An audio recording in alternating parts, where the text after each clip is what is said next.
Rolling. So this is Kombi Nanjala. She's originally from Nairobi, Kenya, and she worked with African youth in Kenya with soccer, and now she's doing the same thing here with immigrant youth here in Canada. So tell us about your work with youth in Kenya. When I started working with youth in Kenya, they were having trouble, they were harassing women, and I wanted to do something positive to support them. Yeah, that is when I started with the 4 boys. And I just told them, they were coming near where I worked, and then all the time I would see them play there with a handmade ball. Right. And I said, I looked at them, I admired them, and then I think they sensed that I was there. Right. And then I said, when they finished, I said, can I bring the really ball on Saturday, then we can play? And they said, yes, Mama, yes, are you sure? Are you sure? I said, yeah, I'm going to buy you a ball and I'll bring it. So we agreed that on Saturday we are meeting in a field, in a church field, and by Saturday 10 teams were there. Wow. So you had 10 teams then, and they from 4 boys. And they were competing. They competed that day. Yeah, but in the end, how many youth were you involved in soccer in Kenya? From 4 boys that I started the soccer with, we supported and helped about 1 million kids in 2-3 years. Right. And we had teams that the Norwegian embassy was so interested, and they paid for the tickets because of the environment and soccer. They paid for their tickets to be attending the Norwegian youth tournaments in Norway. And you were also recognized by the president of Kenya. I was recognized by the president of Kenya. He was wondering, what's wrong with this woman? She holds herself on the youth, the street kids, and she's that thin, and is she okay? What's wrong with her? So he invited me to go to State House to just go talk to me and ask me why I was doing it, and he was interested.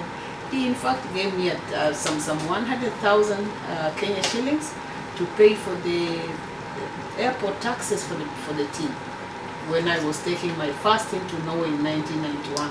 So then you came to Canada. Yes. And now you're working with immigrant youth here in Canada. Yes, please. So tell us about that and how did that happen and what you've been doing with the immigrant youth here in Canada. Yeah, in Canada, I lived in Burnaby. And while I was in Burnaby, I would see a lot of parents, youth on the street, they have trouble. I was interested. I went to the community in small shops, African shops, and I shared. I said, I see this and that happening here. What is it? So African people around that area and other people started telling me the problems that the kids face in that area. They said we have a lot of dropouts at school. They honestly, African youth don't do very good in schools. And these are Afghanistan, the Pakistanians, even our own First Nation. The kids were not doing too good, and they got themselves into trouble. Then I said, what is it that I can do? Then this is when I went and looked for minded people who came together, and I shared. I said we must do something out in Westminster and Burnaby, and this is when I started working with the youth in that area. So you use your experience from Kenya to do something similar here. Yes. For the youth here in Burnaby. Yes, please. And so you did soccer, you did after-school programs? Yes, I did soccer.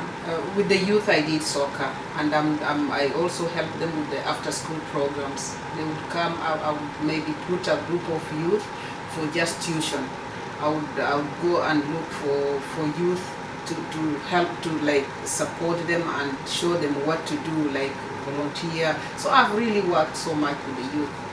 So you had a soccer tournament last summer. Tell us about that. Yes, I had a 2-day soccer tournament in Burnaby in Edmond Community School, and it was a success. It was very nice. We did a lot. It was not only soccer. It was educational thing that we put together, and we did it in a way that the kids rotated. They rotated from a team is playing, the other team is listening to music. the other team is in another tent doing education. So they kept on moving from education to music, from music to this field, and it was very beautiful. The community came in, the parents contributed so much when we talked about bullying at schools. It was so nice. The parents really contributed, wanting to share what their experiences and what they hear from their own kids. So it was an educative event that we did. So the purpose of this is empowerment in education. This is empower the one. Yes, And- it is empowerment in And education. leadership and so on. Yes. So you tell us what's planned for this year. This year I'm planning to do the same, but a little bit bigger. We are thinking about soccer. We are thinking about basketball, but at the same time, this is both for children and youth. Okay. But after that, we are thinking of maybe selecting 30 youth to go out and do the camping. Camping. Camping.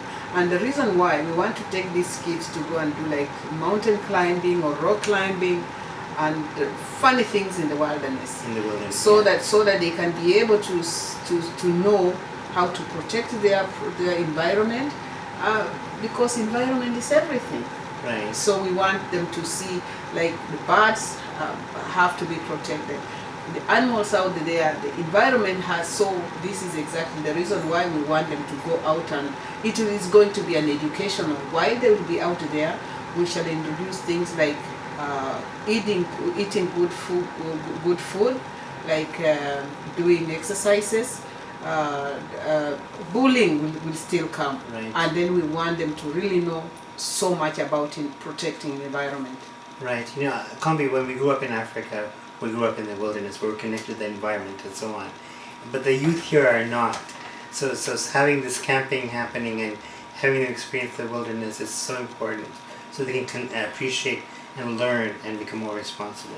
Yeah, we thought of putting them out there because our kids are so much on internet, they're so much on Yes. iPhone, they're so much on this. So we want to take their 4 days and just show them what the world out there without internet looks like. So now this soccer tournament, when is it and where is it going to be? It's going to be on 16th and 17th of August, and it's going to be at Edmond Community School. Again, We same place as forecast this area because that is the area that the school has like over 700 languages. So we shall not be looking at only African. We are looking at the 700 languages represented. Yeah. So that is the reason why we want to go out there, and we are also thinking of including in our event, in education, we want to talk about our food. We want to talk about the language. Culture. Our kids have lost the language. They are losing their history, and we are focusing. We want to use the First Nation. We want to use that picture.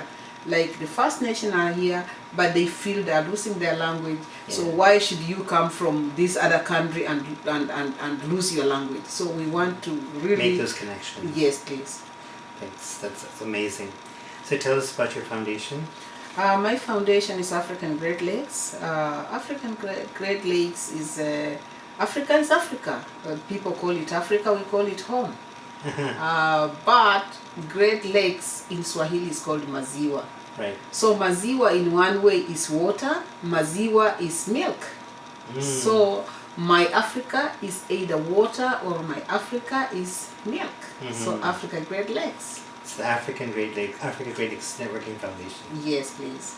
Great. Yes. And so tell our viewers out there, why should they support our cause? Yeah, we are requesting out there, anybody out there who can come and support us. We are inviting you to come and join us. Let's sit together, let's do it this time. Let's do it now, and then continue together to see how it takes us. But we are not like limiting it. We want you to come and support in any way. Come, give us ideas.